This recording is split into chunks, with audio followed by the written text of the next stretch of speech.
नमस्कार दोस्तों, क्या हाल चाल, कैसे हैं आप लोग। तो स्वागत है आप सभी का हमारे इस प्यारे से प्लेटफॉर्म पे। तो बेटा, जैसा कि आप सबको पता है कि हमारा दृष्टि बैच चल रहा है और क्लास 9th का एकदम धांसू बैच है जिसमें हम आपको सारे जो चैप्टर्स हमारे हर एक विषय के वो करवाते हैं।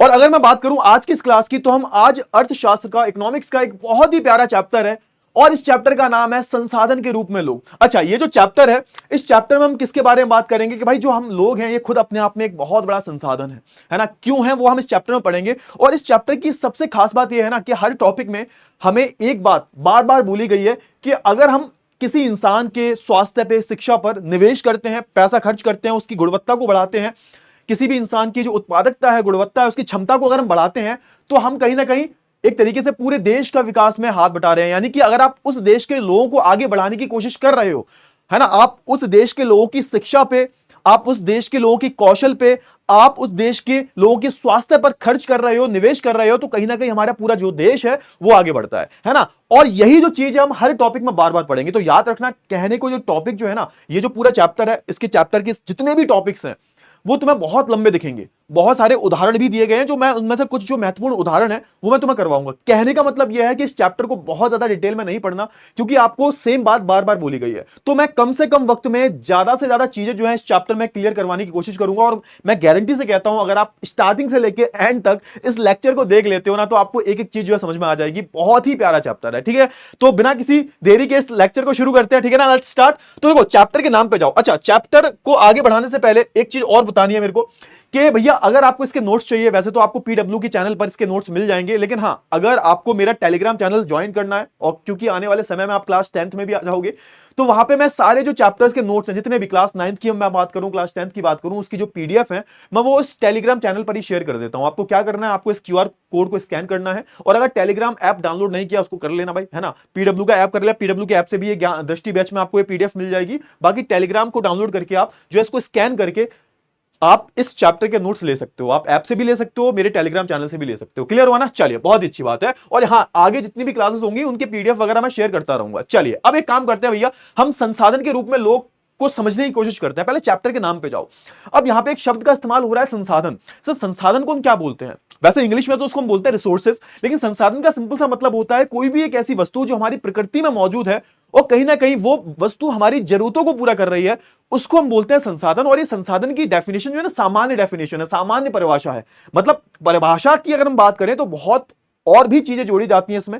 जब बात करते हैं हम संसाधन की, आप क्लास 10th में संसाधन की परिभाषा और अच्छे से जानोगे, लेकिन अभी फिलहाल एक सामान्य रूप से अगर मैं बात करूं कि संसाधन क्या है, तो इसका सिंपल सा मतलब है, संसाधन एक जो भी हमारी वस्तु, जो भी आपको वस्तु दिखती है, जो कि हमारी इस प्रकृति का हिस्सा है और जो कहीं ना कहीं आपकी जरूरतों को पूरा कर रहा है, उसको हम क्या बोल देते हैं? उसको हम संसाधन बोलते हैं। अच्छा, जैसे कि मैं एक बहुत ही अच्छा उदाहरण देता हूं कि अभी तुम मेरा लेक्चर देख रहे हो, है ना। अभी तुम मेरा लेक्चर देख रहे हो, तुम फोन से मेरा लेक्चर देख रहे हो। तुम्हारे लिए फोन क्या हो गया? तुम्हारे लिए जो फोन है वो एक संसाधन है। तुम्हारे लिए तुम्हारा जो इंटरनेट है वो क्या है सर? वो भी आपके लिए संसाधन है। तुम्हारे घर में एक एक चीज क्या है सर? तुम्हारे घर में एक एक चीज जो है वो तुम्हारे लिए संसाधन है। समझने की कोशिश करिए कि कोई भी आपके आसपास की जो वस्तु दिख रही है आपको, है ना, चाहे वो निर्जीव हो, चाहे उसमें जीवन हो, आप देखोगे कि वो क्या होती है सर? वो संसाधन का ही रूप होता है ना। संसाधन जैव भी हो सकता है और अजैव भी हो सकता है। यानी कि किसी संसाधन के अंदर या तो वो निर्जीव होगा, उसके अंदर जान नहीं होगी, या फिर वो जान भी हो सकती है। तो यहां पे जब मैं बात करता हूं जीव वाले की, जब मैं बात करता हूं जैव संसाधन की, तो आप देखोगे यहां पर लोग आते हैं। कौन लोग? यहां पर हम किसकी बात कर रहे हैं सर? हम यहां पर खुद के बारे में बात कर रहे हैं। यानी कि हम जो लोग हैं वो भी क्या है सर? वो भी एक संसाधन है। अब समझो, यहां पे मानवों को संसाधन क्यों बोला गया? अरे भैया, एक बात बताओ कि ये जितने भी अन्य संसाधन हैं, क्या मानवों के बिना ये मुमकिन थे? अरे एक बात बताओ, तुम्हारा जो फोन है वो किसने बनाया? अब तुम बोलोगे सर फोन तो संसाधन है। हाँ, तो उस संसाधन को बनाया किसने? तो भैया, उस संसाधन को मानव संसाधन ने बनाया है। तभी तो हम क्या बोल रहे हैं? तभी तो हम बोल रहे हैं ना कि भाई जो लोग हैं, जो मानव है, वो अपने आप में ही संसाधन है सर। आपका फोन, ये कैमरा, ये टीवी जो लगा हुआ, सामने स्क्रीन लगी हुई है, सामने कैमरा लगा हुआ है, ये पूरा जो स्टूडियो है, बनाया किसने है सर? ये इंसानों ने बनाया। इंसानों ने अपने कौशल, अपने शिक्षा का इस्तेमाल करके ही बनाया है ना। तो भैया, इंसान क्या हुए? इंसान अपने आप में ही संसाधन हुए। और सही पूछो तो सबसे महत्वपूर्ण संसाधन पृथ्वी पर क्या है? वो है मानव। क्योंकि अगर मानव संसाधन नहीं होगा तो अन्य संसाधन बिल्कुल बेकार हैं, वो किसी काम के नहीं है। क्योंकि एंड में होता यह है कि भाई मानव ही इन संसाधनों को इस्तेमाल करने लायक बनाता है। कैसे बनाता है? अपना कौशल का इस्तेमाल कर कर, अपनी शिक्षा का इस्तेमाल कर कर, प्रौद्योगिकी का इस्तेमाल कर कर। समझ में आया? तो ये भाई बेसिक चैप्टर है और यही इसमें जो है, ये जो मैंने बताया है अभी, ये तुम पूरे चैप्टर में पढ़ोगे। यही सेम जो चीज है आप बार बार हर टॉपिक में इस चैप्टर में पढ़ते रहोगे। बस यही है चैप्टर, ठीक है? तो खत्म करें? अरे मजाक कर रहा हूं, ठीक है ना? हाँ चलो आगे बढ़ लेते हैं। तो आपको बेसिक अंडरस्टैंडिंग हो गई होगी। तो मुख्य रूप से आप देखोगे हम इस चैप्टर में किसके बारे में बात करेंगे? तो सबसे पहले हम समझने की कोशिश करेंगे और फिर एक तरीके से हम पुरुषों और महिलाओं के बारे में बात करेंगे, और जो पुरुषों और महिलाओं के क्रियाकलाप है, जो आर्थिक क्रियाकलाप जो है उनके बारे में बात करेंगे। भैया हम अपना जीवन व्यतीत करने के लिए, हम अपनी आजीविका के लिए कौन कौन सी क्रियाएं करते हैं, है ना? फिर मुख्य रूप से आप देखोगे ना, शिक्षा, स्वास्थ्य और बेरोजगारी के बारे में हम बात करेंगे। यही तीन जो मुख्य चीजें हैं उन पर हमारा फोकस रहेगा। अब जल्दी से जो है, अब देखो आप ज्यादा समय नहीं लगाएंगे, हम क्या करेंगे, अब जल्दी से जो भी इंपॉर्टेंट चीजें हैं वो सब मैं पीपीटी में लिख के लाया हूं, लेकिन मैं बहुत ज्यादा डिटेल में नहीं बताऊंगा। कम से कम वक्त में इस चैप्टर को खत्म करने की कोशिश करते हैं। क्लियर हुआ ना? चलिए स्कैन कर लेना क्यूआर कोड, एक तरीके से स्क्रीनशॉट लेके, है ना? और टेलीग्राम से आपको नोट्स मिल जाएंगे, ठीक है ना? चलिए, तो यहां पे सिंपल सा बोला गया है कि अगर मैं बात करूं जनसंख्या के बारे में, अब जैसे हम बात करें, आपने जनसंख्या अध्याय पढ़ा होगा, है ना? जनसंख्या जो एक अध्याय है, एक तरीके का आपका आगे आएगा, पॉपुलेशन अध्याय है। और जनसंख्या की हम बात करते हैं तो उसमें देश की जो पूरी पॉपुलेशन है वो आ जाती है। जनसंख्या की मैं बात करता हूं, और जनसंख्या जो होती है पूरे देश की, किसी भी देश के लिए, वो एक तरीके से संपत्ति भी हो सकती है, और एक तरीके से क्या हो सकती है, किसी भी देश की जो जनसंख्या है वो उस देश के लिए संपत्ति भी हो सकती है सर, और उसी देश के लिए क्या हो सकती है सर, उसी देश के लिए एक बोझ भी हो सकती है।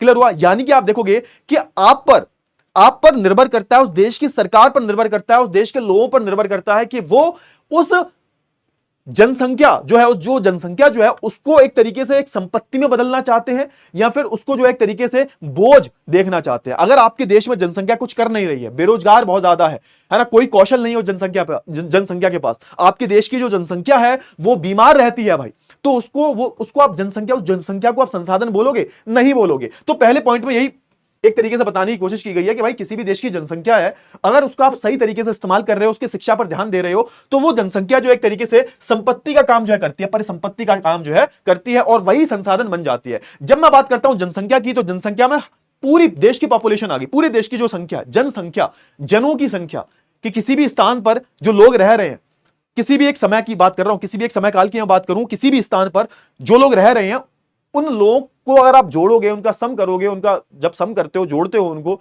और उसके बाद जो निकल के आता है उसको हम तो जनसंख्या बोलते हैं भाई। जैसे मैं भारत की बात करूं, भारत की 145 करोड़ की जनसंख्या है भाई। अब आप देखोगे, अब इस जनसंख्या में शिक्षा, प्रशिक्षण, है ना, चिकित्सा, अब जैसे प्रशिक्षण की बात आती है, इसमें होता है ट्रेनिंग, इसमें हम बात कर रहे हैं कौशल के बारे में, क्योंकि आप शिक्षित कितने भी हो जाओ, जब तक आपके पास प्रशिक्षण नहीं होगा, ट्रेनिंग नहीं होगी, जब तक आपके पास कौशल नहीं होगा, तब तक वो शिक्षा का कोई मतलब नहीं है। तभी तो आप देखते हो ना, आज के नौजवान जो है वो पढ़ लिख तो बहुत जाते हैं, लेकिन उनमें कौशल नाम की चीज नहीं होती, उन्होंने ट्रेनिंग ली नहीं होती, तो उनको काम करना नहीं आता। शिक्षा अलग चीज है, शिक्षा अलग चीज है, प्रशिक्षण अलग चीज है। शिक्षा जो होती है वो आपको एक तरीके से इंसान बनाती है ना, एक तरीके से इंसान बनाती है। प्रशिक्षण जो है वो आपको बताती है कि भाई आपको पैसे कैसे कमाने हैं। शिक्षा का काम पैसा कमाना नहीं होता, कौशल का काम होता है पैसा कमाना। कौशल जो होता है तुम्हारा, वो पैसे कमा के तुम्हें देता है। तो आप देखोगे कि जब जनसंख्या में हम शिक्षा, प्रशिक्षण, चिकित्सा जैसे क्षेत्रों में निवेश करते हैं, तो क्या होता है, तो वही जो जनसंख्या है जिसको आप बोझ बोल रहे थे, वही जो जनसंख्या है जिसको आप क्या बोल रहे थे कि भाई जनसंख्या एकमात्र बोझ नहीं होता। अगर आप उस जनसंख्या की शिक्षा पर, कौशल पर, प्रशिक्षण पर, चिकित्सा पर, स्वास्थ्य पर खर्च कर रहे हो, तो वही जो जनसंख्या है वो क्या बन जाती है सर, वो एक तरीके से मानव पूंजी बन जाती है, एक तरीके से वो संपत्ति बन जाती है। मानव पूंजी का मतलब क्या होता है, एक तरीके से हमारे पास जो मानव है वो एक तरीके से पूंजी के रूप में। मैं आपको एक बहुत ही प्यारा उदाहरण देके देता हूं, क्योंकि इस स्लाइड पे मेरे को मेहनत करनी है, क्योंकि आगे वही सेम बात रिपीट की जाएगी। आप देखोगे कि अगर मैं बात करूं, एक उदाहरण लेता हूं, बहुत ही प्यारा उदाहरण है जापान का। जापान की मैं उदाहरण की बात करूं तो जापान एक ऐसा देश है जिसके पास कोई भी खनिज संसाधन नहीं है, किसी भी कोई भी अन्य प्रकार के उनके पास कोई भी संसाधन नहीं है, बट फिर भी अगर मैं बात करूं, वो जो देश है, पूरा देश जो है वो विकसित देशों में आता है। भैया परमाणु बम गिरा उन पे, तब भी वो संभल गए। हर साल, हर 2 साल में उनके यहां पे भूकंप आता है, सुनामी आती है, फिर भी आप देखोगे कि जब जापान आप जाते हो, बहुत ही सुंदर देश है ना, बहुत डेवलप्ड कंट्रीज है। बड़ी बड़ी कंपनियां जो हैं वो जापान से निकलती हैं। होंडा की बात करूं, सोनी की बात करूं, अब सोच के देखो उन्होंने क्या किया, उन्होंने इस चीज को समझा कि हमारे पास कोई संसाधन है नहीं दूसरे वाले, अब हमें क्या करना पड़ेगा, अब हमें अपने मानवों को उनके कौशल, उनकी शिक्षा पे काम करके, स्वास्थ्य पे काम करके उनको हमें मानव पूंजी में बदलना पड़ेगा। तो हमारे पास जो जापान है एक बहुत ही बेहतरीन उदाहरण लेके निकलता है। इसके बाद मैं सिंगापुर की बात करूं, इंडोनेशिया की बात करूं, तो यहां पर आप देखोगे छोटे छोटे देश थे, ये भी एक टाइम पर अंग्रेजों के अधीन थे, बट आज के टाइम पर ये एक विकसित देश बन चुके हैं। तो ये सब जो है खेल यहां पर समझना है। क्लियर हुआ ना? चलिए, बहुत अच्छी बात है। अच्छा, मानव पूंजी की हम बात करते हैं तो हम किसकी बात कर रहे होते हैं? तो वास्तव में आप देखोगे मानव पूंजी उन कौशलों और उनमें उनमें निहित उत्पादन संबंधी ज्ञान का स्टॉक है। एक तरीके से क्या है भाई, मानव पूंजी क्या है? एक तरीके से आपके पास जो लोग हैं उनके अंदर कौशल है। कौशल का मतलब क्या होता है? स्किल्स, उनको इसको बोलते हैं कि स्किल्स।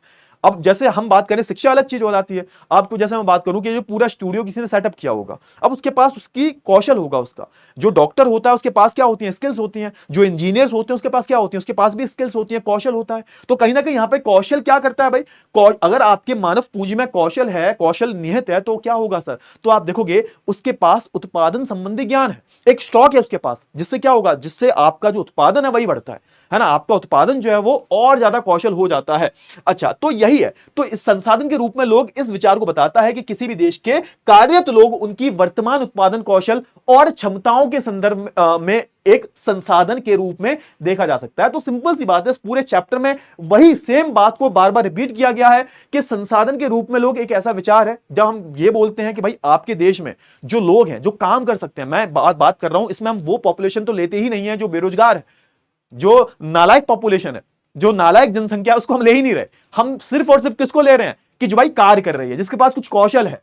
तभी तो बोलते हैं भैया पढ़ लिख के थोड़ा बड़ा बन जाना, ठीक है, वरना तुम्हारा जो नाम है वो संसाधन के रूप में लोगों में नहीं आ सकता, क्योंकि इसमें वो जनसंख्या आती ही नहीं है जो बिल्कुल खाली बैठी हुई है। क्योंकि एक खाली जनसंख्या जो है वो एक उस देश पर बोझ होती है, वो उस देश से सिर्फ ले रही है, दे कुछ भी नहीं रही। तभी बोलता हूं कि जब पढ़ाई लिखाई कर लो, एक कोई अच्छा सा कौशल भी आपको करना है, कोई भी स्किल सीख लेना, कोई भी कौशल सीख लेना, उसके बाद आप देखोगे कि आप भी इस देश की अर्थव्यवस्था में कुछ ना कुछ, है ना, कंट्रीब्यूट कर रहे होगे, कुछ ना कुछ आपका भी योगदान रहेगा।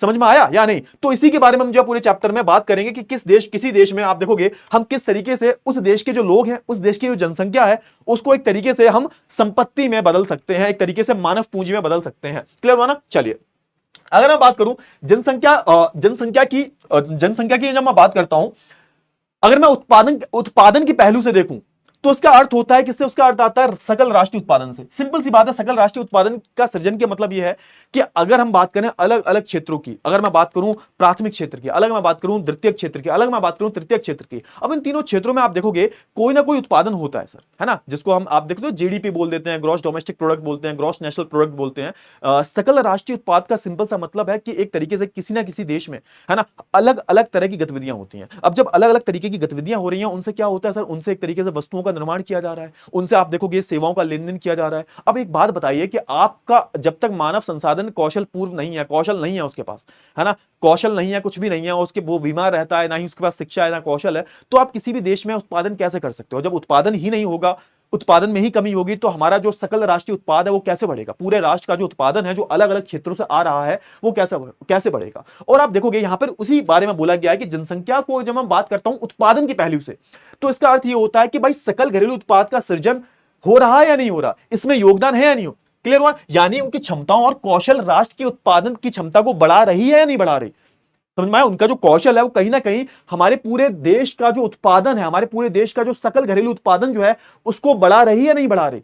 तो हम इस बारे में जो है बात करते हैं। आई होप आपको इतनी चीजें जो है वो क्लियर हो गई होंगी, है ना। तो यहां पे सिंपल सा बात है, फिर से भाई बोला गया है जनसंख्या जो है क्या है सर? संसाधन है। और यहां पे अगली लाइन वही बोली गई है कि अन्य जो प्राकृतिक या भौतिक संसाधन जो है एक तरीके से, है ना, उसको इस्तेमाल कैसे कौन करेगा? उसको इस्तेमाल कौन करेगा? मानवी तो करेंगे, है ना। तो आप देखोगे कि अन्य प्राकृतिक या भौतिक संसाधनों की तरह जो है जनसंख्या को भी एक तरीके से संसाधन माना गया। फिर से वही बात आ गई। और अन्य भौतिक संसाधन जो है, अन्य प्राकृतिक संसाधन जो बिल्कुल बेकार है जब तक आपके यहां पर मानव संसाधन नहीं होगा। क्लियर हुआ? आई होप आपको इतनी सारी जो चीजें हैं वो क्लियर हो गई होंगी। और इस संसाधन को, इस मानव संसाधन को, इस जनसंख्या को एक तरीके से हम किस तरीके से बढ़ा सकते हैं, कैसे बढ़ा सकते हैं, कैसे बढ़ा सकते हैं हम इसको? तब हम कैसे बढ़ा सकते हैं? उनकी शिक्षा पर ध्यान देंगे, इनके कौशल पर ध्यान देंगे, इनके प्रशिक्षण पर ध्यान देंगे, इनके स्वास्थ्य पर ध्यान देंगे। तो यहां पर अगली लाइन यही बोली गई है कि यह विशाल जनसंख्या का सकारात्मक पहलू है जो अक्सर अनदेखा कर दिया जाता है जब केवल जनसंख्या के नकारात्मक पर ध्यान दिया जाता है। तो आप देखोगे कि एक तरीके से हम क्या करते हैं, हम ना जब भी जनसंख्या की बात करते हैं ना, तो जनसंख्या के दो पहलू निकल के आते हैं। एक तो सकारात्मक पहलू है, एक हमारा नकारात्मक पहलू है। यानी कि सिंपल सा मतलब है कि वो जो जनसंख्या तुम्हें दिख रही है उसको हम एक तरीके से सही रास्ते पे मोड़ सकते हैं और गलत रास्ते पे भी जो है मोड़ सकते हैं। एक मिनट रुक जाओ बेटा, सही रास्ते पे भी मोड़ सकते हैं और गलत रास्ते पे भी मोड़ सकते हैं। कैसे मोड़ सकते हैं भैया? अगर आप जनसंख्या को उनकी शिक्षा पर, उनके भोजन पर, उनके स्वास्थ्य पर, उनकी जो भी है ना, जो भी आधारभूत संरचनाएं हैं उन पर अगर आप ध्यान दे रहे हो तो कहीं ना कहीं आप उस मानव को एक तरीके से पूंजी में बदल सकते हो। और यह बात जो है यहां पर बार बार बोली गई है। क्लियर हुआ? क्लियर हुआ? है ना? फटाफट से बताओ, जल्दी से बताओ, क्लियर हुआ या नहीं हुआ? फटाफट से बताओ।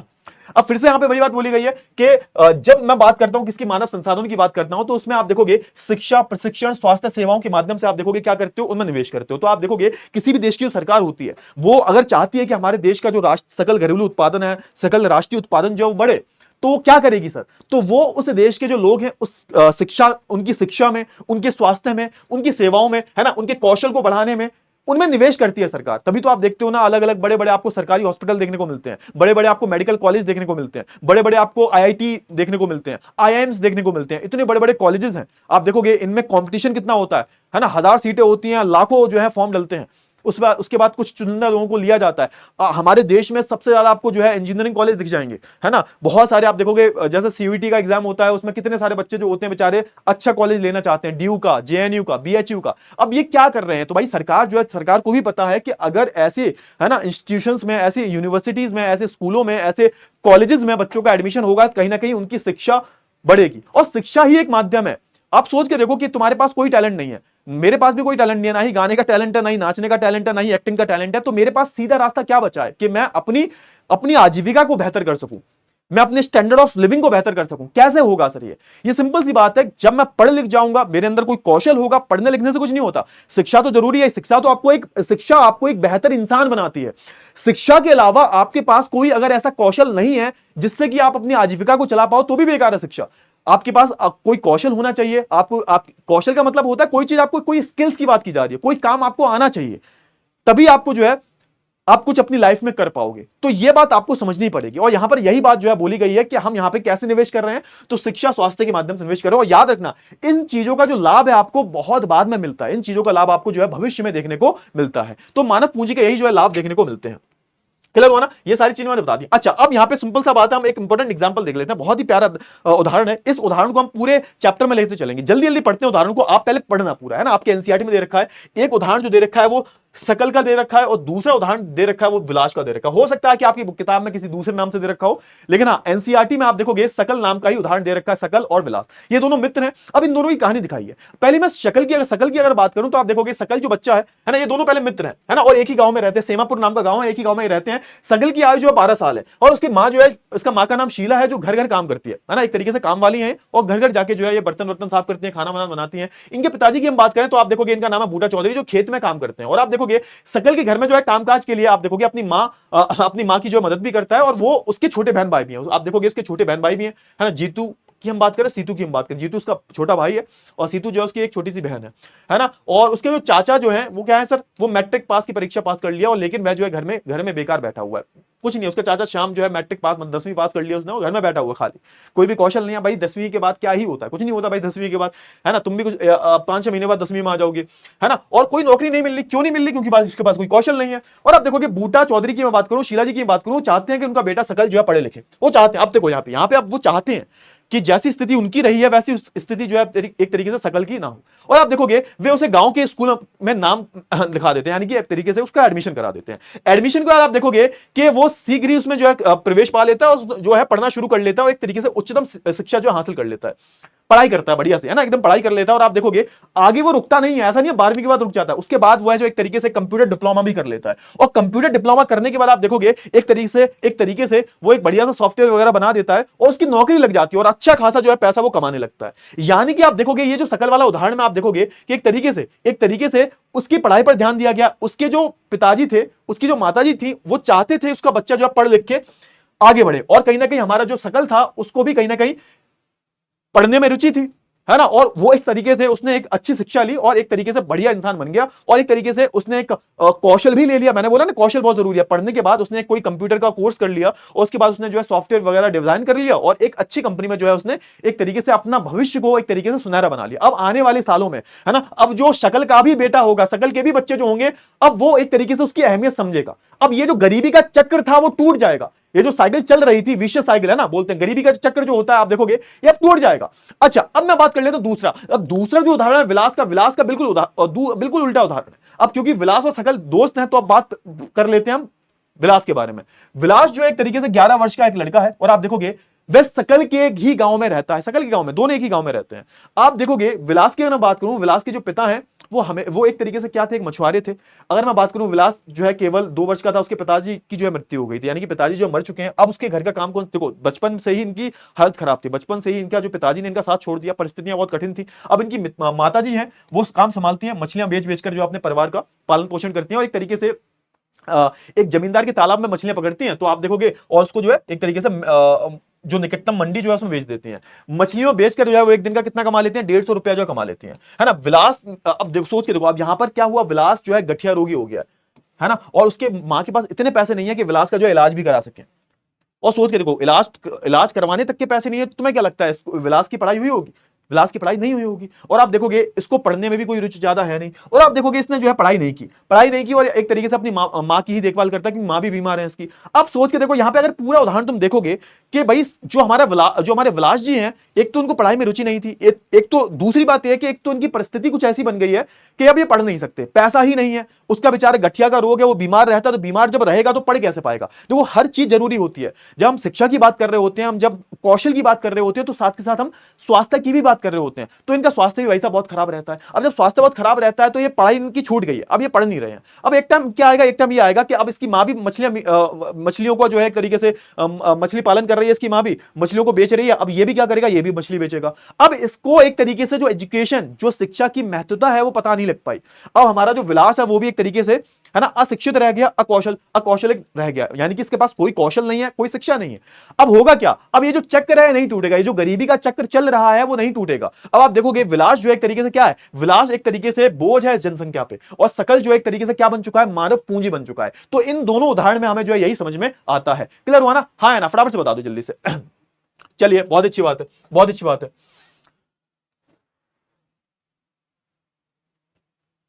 क्लियर हुआ? इतनी चीजें क्लियर हुई।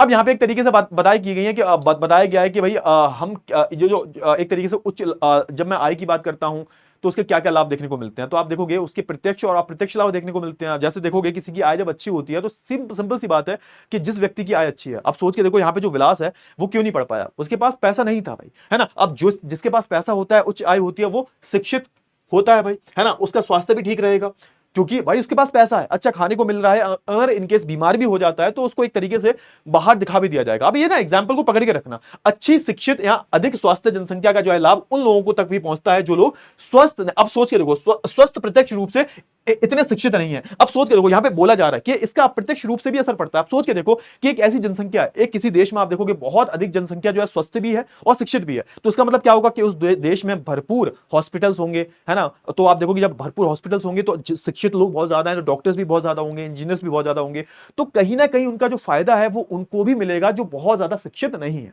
समझ में आया? बहुत ही सिंपल सा है कि जिस देश में आप देखोगे कि लोग की अच्छी आय है, शिक्षित है, स्वास्थ्य बहुत अच्छा रहता है, तो उस देश में उन लोगों को भी उस चीज का फायदा मिलता है जो उतने शिक्षित नहीं होते। सिंपल सी बात है। यहां पर अगर मैं बोलूं, आई होप इतनी चीजें जो है मानी गई हैं। अच्छा, इस पैराग्राफ में यह बोला गया है कि मानव पूंजी जो है हमारी, कहीं ना कहीं मैं अगर बात करूं, भौतिक पूंजी से भी कई गुना अच्छी है, कई गुना श्रेष्ठ है। अब सिंपल सी बात है, तो मैंने ऑलरेडी बता दिया है कि मानव पूंजी जो है वो अन्य पूंजियों से, अन्य संसाधनों से काफी बढ़िया है। क्योंकि आप देखोगे ये भूमि का, है ना, और भौतिक पूंजी का इस्तेमाल कर कौन रहा है? इंसान ही तो कर रहे हैं, इंसान ही तो कर रहे हैं ना। अगर मान के चलो इंसान को आता ही नहीं, तो ये तो सब बेकार था, भूमि, भौतिक पूंजी, ये सब बेकार है। तो कहीं ना कहीं हमने मानव पूंजी को सबसे ऊपर रखा है। क्लियर हो? आई होप आपको इतनी चीजें जो है क्लियर हो गई होंगी। फिर यहां पे बात की जा रही है किसकी भाई, कि भैया अब जो है पुरुष और महिलाएं जो है वो अलग अलग आर्थिक क्रियाओं में लगी हुई हैं। और आप देखोगे कि अगर मैं पुरुषों और महिलाओं की आर्थिक क्रियाओं की बात करूं, तो आप देखोगे कि कहीं ना कहीं अगर मैं बात करता हूं जो अशिक्षित लोग होते हैं, उनमें आप देखोगे महिलाओं की कंडीशन बहुत खराब होती है। पहली बात तो महिलाओं को हमने उनके काम जो है निर्धारित कर दिए हैं कि महिलाएं जो है घर का काम करेंगी, चौका बासन करेंगी। और आप देखोगे जब महिलाएं लेबर की तरह भी काम करती हैं, कहीं काम भी करती हैं, तो महिलाओं को पगार बहुत कम मिलती है, पुरुषों की तुलना में महिलाओं को बहुत काम दिया जाता है। अब यहां पर आप देखोगे कि जब मैं बात करता हूं क्रियाकलापों की, तो आप देखोगे यहां पर अलग अलग क्रियाकलापें होती हैं। हमने देखा कि हमारे जो पूरे देश में लोग जो आर्थिक क्रियाकलाप कर रहे हैं उनको हमने तीन भागों में बांटा है, प्राथमिक, द्वितीयक और तृतीयक। प्राथमिक क्षेत्र वो क्षेत्र है जहां पर हम क्या करते हैं सर, जहां पर हम कृषि वानिकी वगैरह करते हैं, यानी कि जहां पर हम प्राकृतिक संसाधनों का जो है उत्पादन करते हैं। द्वितीयक क्षेत्र वो क्षेत्र होता है जहां पर हम विनिर्माण करते हैं, यानी कि जहां पर हम जो है एक तरीके से जो हमारे पास प्राथमिक गतिविधि में जो भी हमें वस्तुएं मिली हैं उसको हम और बेहतर बनाकर, उसको हम ट्रांसफॉर्म करके एक तरीके से उसका रूप बदलकर हम एक तरीके से उसको और बेहतर बना देते हैं। जैसे मैंने कपास की टी शर्ट बना ली, है ना, मैंने गन्ने की चीनी बना ली। और तृतीय क्षेत्र क्या है सर, तृतीय क्षेत्र वो क्षेत्र होता है जहां पर हम जो है सेवाएं प्रदान करते हैं, व्यापार, परिवहन, संचार, ये सब क्या है, सेवाएं, है ना। आप देखोगे विलास, जैसे मैं एक उदाहरण लेता हूं यहां पे, विलास और शकल के आपने अलग अलग क्रियाकलाप देखे। और विलास जो है क्या कर रहा है, मछलियां पकड़ रहा है अब तक, और सकल जो है एक तरीके से बढ़िया फॉर्म में, एक बढ़िया सी फॉर्म में जो है एक तरीके से, है ना, इंजीनियर बन चुका है, सॉफ्टवेयर बना रहा है। अब आप देखोगे इन दोनों के क्रियाकलाप जो है उनमें जमीन आसमान का आपको जो है अंतर दिखेगा। तो आप देखोगे हमारे देश में अलग अलग भिन्न भिन्न क्रियाकलाप होते हैं और उनको प्रमुख रूप से हमने तीन भागों में जो है बांटा है। क्लियर हुआ? चलिए, बहुत अच्छी बात है। अब मैं बात करता हूं उत्पादन के स्वरूप के बारे में और राष्ट्रीय आय पर प्रभाव। और आप देखोगे इन क्षेत्रों के क्रियाकलाप से होता क्या है कि कहीं ना कहीं हमारे जो राष्ट्रीय उत्पादन जो है, हमारे सकल राष्ट्रीय उत्पादन जो है उस पर कहीं ना कहीं इसका प्रभाव पड़ता है। सिंपल सी बात है, जो भी आर्थिक क्रियाएं हो रही हैं, है ना, तो सबसे ज्यादा देखो आज के टाइम पर मैं बात करूं तो जो जितनी भी आर्थिक क्रियाएं हो रही हैं, सबसे ज्यादा आर्थिक क्रियाएं पैसा लाके कौन दे रहा है, सबसे ज्यादा उत्पादन, सबसे ज्यादा पैसा कहां से आ रहा है, तो वो आ रहा है हमारे तृतीय क्षेत्र से। तो ये भी निर्भर करता है कि आपके देश में जो आर्थिक क्रियाकलाप चल रहे हैं वो किस क्षेत्र में चल रहे हैं, वो प्राथमिक क्षेत्र में चल रहे हैं, वो द्वितीय क्षेत्र में चल रहे हैं, या फिर वो तृतीय क्षेत्र में चल रहे हैं। क्लियर हुआ ना? अच्छा, जब मैं बात करता हूं यहां पे दो चीजें आती हैं, एक तो आता है हमारा बाजार और गैर बाजार क्रियाएं, है ना। आर्थिक क्रियाओं को हमने दो भागों में बांटा है, एक तो बाजार क्रियाएं होती हैं और दूसरे गैर बाजार। बाजार क्रियाएं क्या होती हैं, बाजार क्रियाओं की हम बात करें तो इसमें क्या होता है, इनमें जो है वेतन या लाभ के लिए उद्देश्य जो किया जाता है। सिंपल सी बात है, बाजार में क्या, बाजार क्रियाएं वो क्रियाएं होती हैं जिनमें जो भी आप काम कर रहे हो वो एक तरीके से प्रॉफिट के लिए कर रहे हो। प्रॉफिट मतलब एक मुनाफा कमाने के लिए कर रहे हो कि भैया आपने जो है गेहूं की खेती करी और आपके पास 100 किलो गेहूं हुए, और 100 किलो गेहूं को आपने जो है 100 किलो गेहूं में 50 किलो गेहूं तुमने अपने पास रख लिए और 50 किलो गेहूं जो है तुमने मार्केट में जाके बेच दिए। अब ये क्या है सर, ये एक तरीके से आर्थिक क्रिया, एक तरीके से बाजार क्रिया है। यहां पर आप जो भी करते हो एक तरीके से क्या करते हो सर, एक तरीके से पैसा कमाने के लिए कर रहे हो। इनमें जो है सरकारी सेवाएं सहित वस्तुएं सेवाओं का जो उत्पादन शामिल होता है। गैर बाजार क्रियाएं क्या होती हैं, जो आप देखोगे जो स्वयं उपयोग के लिए कर रहे हो, इसमें आप देखोगे सिर्फ अपने और अपने परिवार के लिए कर रहे हो। क्लियर हो? अपने और अपने परिवार के लिए जो है कर रहे हो, उसको हम क्या बोल देते हैं, उसको हम जो है गैर बाजार क्रियाएं बोल देते हैं। आई होप आपको इतनी चीजें जो है क्लियर हो गई होंगी। फिर हम बात करें कि एक तरीके से ऐतिहासिक आप देखोगे तो आपको एक तरीके से विभाजन देखने को मिलता है, किसमें भाई, पुरुषों और महिलाओं के कामों में एक तरीके से आपको बहुत अलग विभाजन देखने को मिलता है। और यहां पर आप देखोगे कि यहां पे इसका एक जो कारण रहा है वो रहा है सांस्कृतिक विभाजन। आप देखोगे कि हम अगर महिलाओं की, पुरुषों के बारे में हम एक देखें तो हमारे यहां पर अलग ही संस्कृति रही है कि एक बारी शादी होगी तो महिलाएं जो हैं एक तरीके से अपने ससुराल में जाएंगी, महिलाएं जो है घर का काम करेंगी। तो कहीं ना कहीं हमारी जो संस्कृति थी उसने कहीं ना कहीं आप देखोगे ऐसा बना दिया है कि भाई श्रम का भी विभाजन हो चुका है। जैसा हमारी जो परंपराएं हैं, हमारी जो संस्कृति है, इसके कारण आप देखोगे परिवार में जो महिलाएं और पुरुष जो होते हैं उनके बीच में श्रम का विभाजन है कि भैया हमारी जो शुरू से चली आ रही है, हजारों सालों से प्रथाएं चली आ रही हैं, उनसे हमने बोल दिया कि भैया देखो महिलाओं का काम ये है, पुरुषों का काम यह। महिलाएं जो है वो एक तरीके घर का कामकाज करेंगी, है ना, घर में जो बच्चे हैं उनको पालेंगी पोषेंगी, ये हमने पहले से निर्धारित कर रखा है। और यही जो मानसिकता है हमारे दिन में, हमारे दिमाग में, अब खैर धीरे धीरे ये जो मानसिकता है वो बदल रही है। लेकिन अगर आप देखोगे कि ये जो मानसिकता है कहीं ना कहीं हमारे दिमाग में भरी गई है कि भैया महिलाओं के कार्य ये हैं और पुरुषों के कार्य ये हैं। पुरुष जो होंगे बाहर के काम करेंगे भाई, है ना, वो बाजार जाएंगे, जो भी बाहर के काम जो होते हैं। तो यहां पर हुआ क्या, यहां पर हुआ है क्या, ये जो सबसे एंड में सफर कौन कर रहा है, महिलाएं कर रही हैं भैया। महिलाओं को अभी भी घर में, महिलाएं जो है अभी भी आप देखोगे कई सारे घरों में महिलाएं जो है वो स्वतंत्र नहीं हो पाई हैं भाई, वो आर्थिक रूप से स्वतंत्र नहीं हो पाई हैं भाई। वो अभी भी अपने यहां पर अपने पुरुषों पे, अपने हस्बैंड पर निर्भर रहती है भैया, हस्बैंड जो होगा खर्चा देगा लाके। तो यहां पर यह दिक्कत वाली बात रही। जनसंख्या की गुणवत्ता में आप देखोगे साक्षरता दर का बहुत बड़ा योगदान होता है। और जीवन प्रत्याशा, यानी कि एक तरीके से देखो अगर मैं साक्षरता दर की बात करूं, जीवन प्रत्याशा की बात करूं, कोई व्यक्ति कितना जी रहा है, उसका स्वास्थ्य कैसा है ना, व्यक्तियों की स्वास्थ्य की बात करें, उनके कौशल निर्माण की बात करें, बहुत महत्वपूर्ण होता है। और ना सिर्फ पुरुषों में बल्कि स्त्रियों में भी। और आज के टाइम पर आप देखोगे हमारे यहाँ पर जो महिलाएं हैं वो भी काफी अच्छा कर रही हैं भाई, वो भी काफी अच्छा जो है कर रही हैं। क्लियर हुआ? ये बार बार वही बात बोली गई है। तो पहली बात यहाँ पे शिक्षा की गई है। अब देखो वही बात जो है यहाँ पे रिपीट की जाएगी, है ना। सिंपल सी बात है कि हमारे यहाँ पर जो है सरकार क्या करती है भाई, एक तरीके से शिक्षा में निवेश करती है ना। आप देखोगे सकल के उदाहरण में हमने यही जाना था, सकल के उदाहरण में उसकी शिक्षा पर निवेश किया गया और जब वो निवेश, है ना, सफल हो गया तो आप देखोगे सफल हो जाता है, क्योंकि सकल जो होता है उसकी भाई नौकरी लग जाती है, एक अच्छी फर्म में वो नौकरी कर रहा है, सॉफ्टवेयर बना रहा है। शिक्षा की हम बात करें, शिक्षा व्यक्ति के लिए क्या है, एक नए अवसरों का द्वार खोल देती है। आप सोच के देखो कि आपकी पढ़ाई अगर 10वीं के बाद बंद कर दिया, आपकी पढ़ाई जो है 10वीं के बाद बंद हो जाए, तो आप क्या ही कर लोगे, कुछ नहीं कर पाओगे। आप क्या कर लोगे, क्योंकि आपके पास कोई भी चॉइसेस नहीं है, क्योंकि आप देखोगे कोई भी एग्जाम वगैरह देते हो उसमें आपको ग्रेजुएट होना पड़ता है ना, उसके लिए आपको 12वीं पास होनी पड़ती है, लेकिन आपकी 10वीं के बाद 8वीं के बाद पढ़ाई छुड़वा दी गई है, तो आपके पास कोई भी चॉइसेस नहीं है, कोई भी चॉइस नहीं है, आप बिल्कुल बेकार हो चुके हो। तो कहीं ना कहीं अगर आप पढ़ लिख गए, आपने ग्रेजुएशन कर ली, मास्टर्स कर लिया आपने, तो आपके लिए अन्य अन्य प्रकार के विभिन्न विभिन्न प्रकार के आपको अलग अलग अवसर जो है आपके पास हो गए। क्यों होंगे भाई, क्यों होंगे भाई, क्यों होंगे? क्योंकि आप शिक्षित हो चुके हो, और कहीं ना कहीं शिक्षा से हमारा जो राष्ट्रीय आय और एक तरीके से सांस्कृतिक समुदाय जो है इसमें भी वृद्धि होती है। कहीं ना कहीं जब शिक्षा जब आप किसी व्यक्ति को शिक्षित कर देते हो तो कहीं ना कहीं वो दिमागी रूप से भी एक तरीके से बहुत ज्यादा विकसित हो जाता है ना। जो भी कुरीतियां चल रही हैं, जो भी समाज में गलत चीजें चल रही हैं, यही कि जो स्त्रियां हैं वो घर रह के काम करेंगी, है ना, पुरुष जो बाहर रह के काम करेंगे, तो कहीं ना कहीं आपकी मानसिकता भी बदलती है जब आप शिक्षित हो जाते हो। और आप देखोगे प्राथमिक शिक्षा में जो आप देखोगे सार्वजनिक पहुंच, है ना, रिटेंशन और गुणवत्ता पर ध्यान दिया गया है। तो आप देखोगे प्राथमिक शिक्षा पर सरकार ने ध्यान दिया, सरकार ने ध्यान दिया, सर्व शिक्षा अभियान चलाया था भाई, कि सबको, है ना, 6 से 14 साल तक के बच्चे को जो एक तरीके से शिक्षा दी जाएगी, एक तरीके से, है ना, एक तरीके से हमारा मौलिक अधिकार बना दिया। आप देखोगे इस संदर्भ में आप देखोगे लड़कियों की जो है शिक्षा पर विशेष जोर दिया गया, लड़कियों की शिक्षा पर, क्योंकि आप देखोगे हमारे देश में जो श्रम का विभाजन है उसको देख के ऐसा लगता है लड़कियों के साथ बहुत नाइंसाफी हुई है। आज के टाइम पर आप देखोगे, है ना, कि लड़कियां जो हैं वो भी बिल्कुल कंधे से कंधा मिला के चल रही हैं पुरुषों के साथ में, है ना, महिलाएं।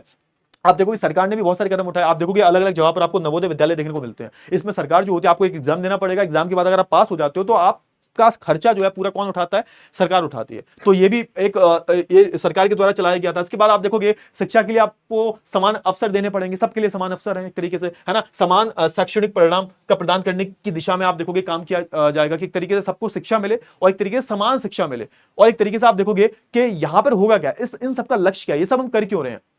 हम एक कर इसलिए रहे हैं ताकि हमारा सतत सतत विकास का जो है लक्ष्य, एक तरीके से हमारा जो विकास होना चाहिए वो एक तरीके से लंबे समय तक होना चाहिए, लंबे समय तक हमारी जो पूरी आने वाली पीढ़ी जो है वो इसका फायदा उठा पाए। एक तरीके से एक गुणवत्तापूर्ण शिक्षा बहुत ज्यादा जरूरी है हमारे देश के लिए, बहुत ज्यादा जरूरी है, तभी हम जो है अपने मानव संसाधन को बना सकते हैं। और इसके ही इस लक्ष्य को प्राप्त करने के लिए आप देखोगे सरकार ने बहुत सारी काम चलाए, बहुत सारी योजनाएं चलाई। आप देखोगे कि तो मिड डे मील योजना थी, है ना, मिड डे मील योजना की अगर मैं बात करूं तो आप देखोगे अब यहाँ पे बच्चे जो थे स्कूल नहीं जाते थे, तो एक तरीके से यहाँ पे सरकार ने योजना बनाई कि बच्चे बेचारे भूखे होते हैं, उनको 1-2 टाइम का खाना नहीं मिल पाता। तो आप देखोगे कि अब स्कूल में जब खाना दिया जाने लगा मिड डे मील के अंदर में, तो बच्चा जो है खाने के लालच में आता था, तो कहीं ना कहीं उसकी स्कूल में उपस्थिति बढ़ी।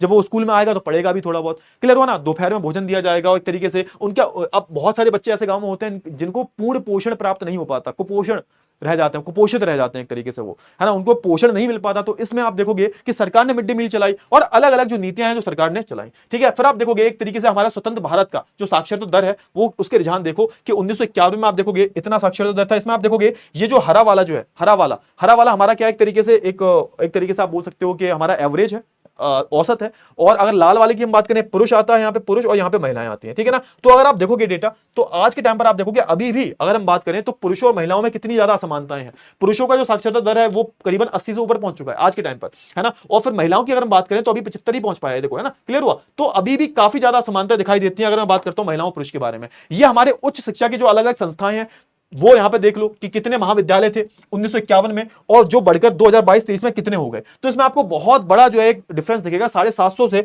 आप देखोगे 47,884 जो महाविद्यालय हो चुके हैं। विद्यालयों की अगर विश्वविद्यालयों की हम बात करें, बड़ी बड़ी यूनिवर्सिटीज वगैरह की बात करें, 30 थी, और अब जो है 1226 हो चुकी है।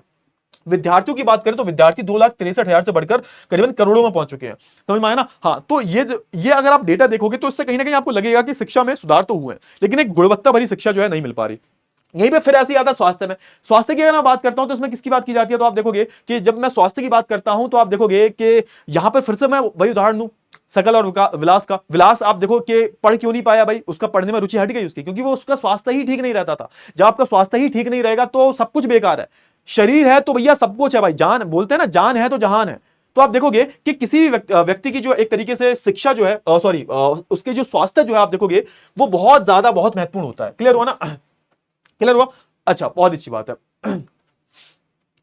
क्लियर हुआ। हाँ, तो आप देखोगे जैसे यहां पे ये लिखा हुआ है कि किसी भी मैं फर्म की बात करता हूं, किसी भी मैं कंपनी की बात करूं, वो एक तरीके से उसका मेन उद्देश्य क्या होता है कि भैया हमें प्रॉफिट कमाना है। लेकिन वो ऐसे लोगों को क्यों हायर करेगी, ऐसे लोगों को क्यों नौकरी देगी जो पहले से बीमार है ना। जो बीमार लोग हैं उनको नौकरी कौन देगा भाई? शरीर जो है आपका, शरीर जब तक स्वस्थ नहीं है तब तक सब कुछ बेकार है, सब कुछ बेकार है। यहां पर बस यही लिखाया गया है, यही बताया गया है कि एक तरीके से हमें क्या करना पड़ेगा, हमें अपनी हमारी सरकार को एक तरीके से जो स्वास्थ्य स्तर जो है उसको बहुत ज्यादा बढ़ाना पड़ेगा, लोगों की स्वास्थ्य स्थिति को अच्छा करना पड़ेगा, है ना, उनकी जो रोग प्रतिरोधक क्षमता जो है वो बढ़ानी पड़ेगी, जो भी बीमारियों से लड़ने की क्षमता जो है वो बढ़ानी पड़ेगी।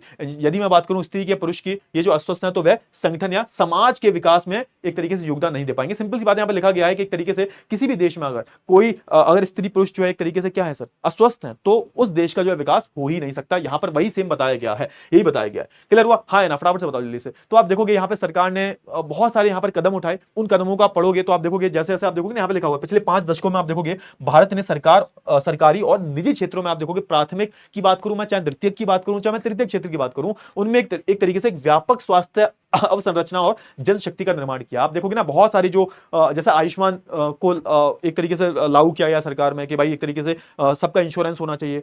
मैं बात करूं बहुत सारे जो बुजुर्ग लोग होते हैं उनको भी अभी सरकार जो है एक प्लान कर रही है कि एक तरीके से सबके पास क्या होगा, सबके पास एक कार्ड होगा, उस कार्ड को ले जाओगे तो तुम्हारे कहीं भी फ्री इलाज हो जाएगा, है ना। आप देखोगे जगह जगह पर आप देखोगे अलग अलग स्वास्थ्य केंद्र बने हुए हैं, अलग अलग जो है औषधालय बने हुए हैं, मेडिकल स्टोर्स वगैरह होते हैं, प्राइवेट निजी भी होते हैं, सरकारी भी होते हैं। हर जगह हर गांव में आपको जो स्वास्थ्य केंद्र देखने को मिलता है। तो ये स्वास्थ्य के क्षेत्र में आप देखोगे ना, वहां पे आप जाओगे 1 रुपए की पर्ची कटाओगे तो आपको जो है वहां पे डॉक्टर भी अच्छे अच्छे आते हैं भाई, क्योंकि जब आप डॉक्टरी करते हो तो आपको स्टार्टिंग में कुछ सालों तक जो है सरकारी हॉस्पिटल में करना पड़ता है, तो बहुत अच्छे अच्छे डॉक्टर्स आते हैं। इवन मैंने भी कई बार जो है इलाज करवाया है, प्राइवेट वाले ने ठीक नहीं कर पाया मेरे को, सरकारी वाले ने ठीक कर दिया। तो आपको यहां पर ये देखने को मिलती है। और आप देखोगे इससे कई सारे सुधार भी देखने को मिले हैं कि हमारी जो शिशु मृत्यु दर जो था वो सुधरा है, हमारा जीवन प्रत्याशा दर जो था वो बढ़ गया है, कि पहले लोग कम जी रहे थे, अब जो है औसतन आयु जो है उनकी बढ़ चुकी है। तो यहाँ पे कुछ बहुत सारे फायदे भी देखने को मिलते हैं। फिर आप देखोगे कि यहाँ पर एक तरीके से डेटा दे रखा है कि 2013 में अगर हम बात करें और हम बात करें 2021 की, तो यहाँ पे आप देखोगे ना कि किस तरीके से, है ना, हमारे जो एक तरीके से प्राथमिक स्वास्थ्य केंद्र जो है, हमारी जो औषधालय जो है, यानी कि जो मेडिकल स्टोर वगैरह जो होते हैं, अस्पताल की हम बात करें, बिस्तर की हम बात करें, तो वो एक कॉन्टिन्यूसली इसमें कुछ इंप्रूवमेंट आपको जो है देखने को मिलता रहेगा। ये डेटा देखोगे आपको पता चल जाएगा कि किस तरीके से आप देखोगे कि अगर मैं आजादी से अब तक की बात करूं तो आपको बहुत अच्छा अच्छा जो है इसमें देखने को मिलेगा। फिर हम बात कर लेते हैं बेरोजगारी की। अब ये बहुत बड़ी समस्या है। अब ये क्या, ये तो बोझ है हमारे देश पे, यानी कि जिन लोगों के पास काम नहीं है, या फिर वो लोग जो एक तरीके से काम करने योग्य तो हैं बट उनको उस मजदूरी पर काम नहीं मिल पाता, है ना, प्रचलित मजदूरी की दर पर जो है काम करने के बावजूद जो है वो एक तरीके से मतलब उनको, उनके पास वो शिक्षा है लेकिन जितनी उनकी शिक्षा है उस हिसाब से उनको जो है कोई मजदूरी ना मिल पाए, या फिर उस हिसाब से उनको रोजगार ना मिल पाए, तो एक तरीके से वो व्यक्ति जो होता है बेरोजगारी की श्रेणी में आता है ना। बेरोजगारी तब कही जाती है जब इच्छुक लोग, मतलब जो एक तरीके से काम करने के इच्छुक लोग हैं, यानी कि वो काम करना चाहते हैं, जो मजदूरी की दर पर तय जो प्रचलित मजदूरी जो रेट चल रहे हैं उस दर पर काम करने के बावजूद रोजगार ना पा सके। तो सिंपल सी बात है, यानी कि जिस रेट पर एक तरीके से वो मजदूरी चल रही है ना, और जो वो इच्छुक है तो उस रेट पर मजदूरी नहीं मिल रही उन्हें, वो अब उनकी शिक्षा इतनी है, अब उस शिक्षा के हिसाब से उनको पैसे ज्यादा मिलने चाहिए लेकिन नहीं मिल पा रहे हैं। तो ये जो सिचुएशन होती है ना, उसको हम बोलते हैं बेरोजगारी। उदाहरण की बात करें, शीला की रुचि जो अपने घर के बाहर काम करने में नहीं है, इसलिए उसे बेरोजगार नहीं कहा जा सकता। शीला का उदाहरण है। जीतू और सीतू बहुत छोटे हैं और उनकी जो है गिनती श्रम शक्ति की जनसंख्या में नहीं होती। तो आपने देखा जैसे शीला की हम बात करें तो वो भैया गृहिणी है घर की, वो काम करने के इच्छुक नहीं है, तो आप जो है एक तरीके से उनको बेरोजगार में काउंट नहीं कर सकते। जीतू शितू जो बहुत छोटे हैं तो इनको भी आप काउंट नहीं करते। क्लियर हो ना? इसलिए आप देखोगे ये बेरोजगार नहीं माने जाते। लेकिन तभी तो हमें बोला गया ना, इच्छुक व्यक्ति जो मतलब काम करने योग्य है, जैसे मेरे जैसा व्यक्ति जो है जिसको तय मजदूरी पर वो काम नहीं मिल पा रहा है ना, तय मजदूरी जो है बहुत कम है, या फिर आप बोल सकते हो वो उस मजदूरी पे काम नहीं करना चाहता क्योंकि बहुत कम है मेरी योग्यता के अनुसार, तो मैं भी एक तरीके से बेरोजगार की श्रेणी में आऊंगा। समझ में आया ना? क्लियर हुआ? हाँ। श्रम बल की अगर हम बात करें तो इनमें वे लोग आते हैं जिनकी उम्र जो है 15 से 59 साल के रूप में। हाँ, ये होता है श्रम, मतलब जो काम करने लोग योग्य हैं, यानी कि हम बात कर रहे हैं वर्कफोर्स के बारे में। सकल के भाई बहन जो है एक तरीके से उस आयु में नहीं आते, लेकिन सकल जो है बड़ा होकर उस आयु में आता है। तो आप देखोगे ना, सकल के जो भाई बहन थे, है ना, जीतू सीतू की हम बात करें तो इनको बेरोजगार नहीं बोल सकते, शीला को भी आप बेरोजगार नहीं बोल सकते, है ना। शकल की जो मां थी उनको भी आप देखो एक तरीके से, क्योंकि काम परिवार का काम कर रही है, इसलिए आप देखोगे उनको भी आप बेरोजगार नहीं बोल सकते। सकल के दादा दादी, उनके नाना नानी, इनकी आयु जो है एक तरीके से विवरण नहीं किया गया, उन्हें भी आप बेरोजगार नहीं बोल सकते। क्यों? क्योंकि वो 60 से ऊपर के 59 से ऊपर के होंगे, ऐसे लोगों को नहीं बोल सकते आप। 15 से 59 साल की उम्र के जो बीच के लोग होते हैं इनको आप एक तरीके से बोल सकते हो, है ना। भारत में बेरोजगारी की स्तर की हम बात करें तो 2 तरीके की आपको बेरोजगारी देखने को मिलती है। बेरोजगारी में सिंपल सी बात आप देखोगे कि एक तो मौसमी बेरोजगारी आती है कि भैया जैसे मैं बात करूं, मैं एक किसान हूं, मैंने खेती करी, खेती करी मैंने। अब खेती ऐसा तो है नहीं कि आज मैंने बीज बोए हैं तो कल तक जो है बड़े हो जाएंगे। उसको उगने में, उसको हार्वेस्ट करने में, उसको काटने में आप देखोगे एक तरीके से पकने में फसल को 3 से 4 महीने लगते हैं। अब वो 3 से 4 महीने बाद मेरी फसल पक के तैयार होगी, तब तक के लिए मैं क्या हो जाऊंगा, एक तरीके से बेरोजगार हो जाऊंगा। अब ऐसी बेरोजगारी को हम बोलते हैं मौसमी बेरोजगारी। और प्रचंड बेरोजगारी क्या? प्रचंड बेरोजगारी बेटा वो बेरोजगारी होती है, मान के चलो कि जितना जरूरत नहीं है उससे जब ज्यादा व्यक्ति काम कर रहे होते हैं तो उसको हम बोलते हैं प्रचंड बेरोजगारी। मान के चलो एक खेत है, अब इसमें जो है 5 लोगों की आवश्यकता है, लेकिन इसमें 10 लोग काम कर रहे हैं क्योंकि वो तुम्हारे परिवार के थे। एक्चुअल में जो 5 लोग एक्स्ट्रा काम कर रहे हैं तो इनका जो उत्पादन है वो शून्य है। अब आप देखोगे 5 लोगों का उत्पादन में कोई कंट्रीब्यूशन नहीं है, ये होते ना होते फर्क नहीं पड़ता। तो ऐसी बेरोजगारी को हम बोलते हैं प्रचंड बेरोजगारी, है ना। और आप देखोगे नगरीय क्षेत्रों में आपको क्या देखने को, शिक्षित बेरोजगारी देखने को मिलती है। अब ये शिक्षित बेरोजगारी क्या होती है? अब ये पढ़े लिखे लोगों की बेरोजगारी है। जो पढ़ा लिखा व्यक्ति है, अब वो भाई कोई दूसरा काम करे, उसको मे भी कोई नौकरी मिल जाए, लेकिन आप जो उसकी जो एक तरीके से उसका कौशल है, या फिर आप देखो जिस चीज में उसने एक तरीके से शिक्षा ले रखी है, उसमें उसको एक तरीके से जो वो मजदूरी चाहता है, तय मजदूरी पर उसको जब रोजगार नहीं मिल रहा, तो वो एक तरीके से क्या होती है, शिक्षित बेरोजगारी होती है। आई होप आपको इतना समझ में आ गया होगा, क्लियर हुआ ना। हाँ, मौसमी बेरोजगारी तब होती है जब लोग जो है केवल कुछ महीने में ही रोजगार पा सकते हैं। कुछ महीने मतलब जैसे फसल पक गई, कृषि में आपको बहुत देखने को मिलेगा। कृषि और से जुड़ी हुई गतिविधियों में आपको जो है बहुत देखने को मिलेगा, जब आप देखोगे केवल बुआई, निराई और फसल कटाई के टाइम समय ही जो है मिलता है। और उस टाइम जिस टाइम फसल पक रही होती है, 3-4 महीने लगते हैं, तो उस टाइम उसे कुछ नहीं मिलता। फिर आप देखोगे कि फिर हम बात करें एक मिनट अर्थव्यवस्था, एक मिनट, ये तो हो गया हमारा। हाँ, अब यहाँ पे बोता, अब यहाँ पे अब सुनो, अब मैंने दोनों के तुम्हें बता दिया। मैंने आपको शिक्षित बेरोजगारी भी बता दिया कि भाई शिक्षित व्यक्ति बेरोजगार है। शिक्षित व्यक्ति वो पढ़ा लिखा है, लेकिन जिस काम के वो योग्य है उसमें उस आपको उस फील्ड में काम नहीं मिल पा रहा, तो वो एक तरीके से क्या होता है, शिक्षित बेरोजगारी होती है। आप देखोगे आज के टाइम पर आपने देखा होगा कि आपने सुना होगा चपरासी की नौकरियां निकलती हैं, तो बड़े जो शिक्षित व्यक्ति हैं, बड़े बड़े शिक्षित व्यक्ति जो हैं, वो एक तरीके से आप देखोगे वो फॉर्म भरते हैं भाई, पीएचडी वाले, इंजीनियरिंग वाले, वो एक तरीके से फॉर्म भरते हैं और उनको जो है नहीं मिल पाता। वो उनको सोच के देखो कि वो बीटेक पास हैं, पीएचडी कर रखा है उन्हें, तब भी उनको जो है काम नहीं मिल पा रहा। तो ये जो सिचुएशन है वो एक तरीके से शिक्षित बेरोजगारी में आती है। अब यहाँ पे बोला गया कि बेरोजगारी का क्या होता है, बेरोजगारी से क्या होता है, दिक्कत क्या होती है, तो एक तरीके से क्या है, आर्थिक बोझ है। यहाँ पे बताया गया सीधा सीधा कि जो लोग आर्थिक रूप से बेरोजगार है, कहीं ना कहीं वो कहीं ना कहीं खुद का नुकसान नहीं कर रहे, एक तरीके से इस देश का भी नुकसान कर रहे हैं, है ना। और एक तरीके से बेरोजगारी जो व्यक्ति होता है, कहीं ना कहीं ना केवल व्यक्ति पर नहीं बल्कि पूरे समाज पर देखने को पड़ता है। समाज की गुणवत्ता जो होती है बेकार हो जाती है। आप सोच के देखो, जहां पर लोग ज्यादा बेरोजगार होते हैं वहां पर आपको ये जो क्राइम के सीन जो होते हैं, है ना, ये जो जितने भी एक तरीके से जितने भी ये गलत गलत जो काम होते हैं ना, जितने भी आप एक तरीके से आप देखते हो कि चोरी हो गई, मर्डर हो गया, रेप हो गया, ये सब जो चीजें हो रही हैं, इतने भी ये जो काम हो रहे हैं, कहीं ना कहीं आप देखोगे यहाँ पर कहीं ना कहीं बेरोजगारी का भी योगदान है। चोरी वगैरह हो गई, कहीं आप देखते हो बहुत सारी चोरी हो रही है। देखोगे जिस देश में बेरोजगारी बहुत ज्यादा होती है, उस देश में ये सारी जो चीजें हैं, ये क्राइम्स जो हैं, एक तरीके से ये अपराध जो हैं वो आपको देखने को मिलते हैं। तो कहीं ना कहीं आप देखोगे कि बेरोजगार व्यक्ति खुद के लिए ही खतरनाक नहीं है बल्कि पूरे समाज के लिए ही खतरनाक है। क्यों? क्योंकि कहीं ना कहीं इससे पूरे समाज की जो गुणवत्ता है वो खराब होती है। क्लियर हुआ ना? हाँ ना, फटाफट से बताओ, क्लियर हो? अच्छा, अब यहाँ पे बोला गया है कि हमारे देश में ना शिक्षा की जो क्वालिटी है ना, और जो एक तरीके से शिक्षा की पूरी प्रणाली जो चल रही है वो ठीक नहीं है भाई। हमने क्या, हमारी शिक्षा दुनिया की सबसे घटिया शिक्षा है। हम सिर्फ शिक्षा तो दे देते हैं, लेकिन हम उसको कौशल नहीं दे पाते भाई। और कोई तुम्हें बिना कौशल के कोई भी काम नहीं दे सकता। समझ में आया ना? हाँ या ना, फटाफट से बताओ जल्दी से। और आप देखोगे धीरे धीरे इसमें कुछ सुधार भी देखने को मिल रहे हैं। लेकिन आप देखना, बस यहाँ पे इतना समझ लो, बेरोजगार किसी भी देश में बेरोजगारी बहुत ज्यादा होगी तो कहीं ना कहीं वो जो देश है, बेरोजगारी बहुत ज्यादा होगी ना, उस देश में आप देखोगे, उस देश में आपको अपराध बहुत देखने को मिलेंगे। और कहीं ना कहीं उस देश की जो जनसंख्या, उस देश की जो अर्थव्यवस्था है, वो एक तरीके से बहुत कमजोर हो जाती है। क्लियर हुआ ना? हाँ है ना, फटाफट से बताओ जल्दी से। इतनी आई होप आपको चीजें क्लियर हो गई होंगी, है ना। तो आप देखोगे जब संसाधनों का सही उपयोग नहीं होता है तब बेरोजगारी बढ़ती है। और एक तरीके से यदि लोगों को संसाधन के रूप में सही ढंग से इस्तेमाल ना किया जाए, तब भी आपको जो एक तरीके से क्या देखने को मिलेगा, तब भी आपको जो एक तरीके से आपको बेरोजगारी ज्यादा दिखाई देगी और हमारा आर्थिक विकास जो है नहीं देखने को मिलेगा। और यदि आप संसाधनों को ठीक रूप से इस्तेमाल करो, ठीक रूप से, तभी आपको क्या दिखाई देगा, तभी आपको जो एक तरीके से विकास देखने को, आर्थिक विकास देखने को दिखाई देगा। आई होप आपको इतनी चीजें जो है क्लियर हो गई होंगी। मतलब यहाँ पे सेम चीज को जो है बार बार दोहराया गया है, सेम चीज है उसको बार बार दोहराया गया, सेम चीज है, बस कुछ नहीं है, बस सेम चीज को 1 बार 2 बार 3 बार 4 बार ऐसे दोहराया गया है, यही है बस। ठीक है ना? आई होप आपको सारी जो चीजें हैं, सारे जो चैप्टर है, पूरा समझ में आ गया होगा। और अब हम मिलेंगे अगली क्लास में एक नए चैप्टर के साथ में। तब तक के लिए अपना ध्यान रखिएगा। Bye bye, take care.